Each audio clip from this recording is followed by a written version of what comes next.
काँग्रेसचे प्रवक्ते हनुमंत पवार यांच्यावर हिंदुत्ववादी कार्यकर्ते तुषार दामुगडे आणि त्यांच्या साथीदारांनी हल्ला केल्याची घटना सोमवारी दिनांक 23 फेब्रुवारी रोजी सायंकाळी 5 वाजण्याच्या सुमारास मित्रमंडळ चौकाजवळ घडली। यावेळी पिस्तुलाचा धाक दाखवून जीवे मारण्याची धमकी दिल्याचा आरोप हनुमंत पवार यांनी दामुगडे यांच्यावर केला आहे। दरम्यान रात्री उशिरापर्यंत गुन्हा दाखल करण्याची प्रक्रिया सुरू होती।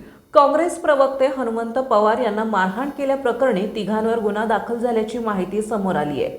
तर हिंदुत्ववादी कार्यकर्ता तुषार दामुगडेसह इतर तिघांविरुद्ध गुन्हा दाखल केलाय।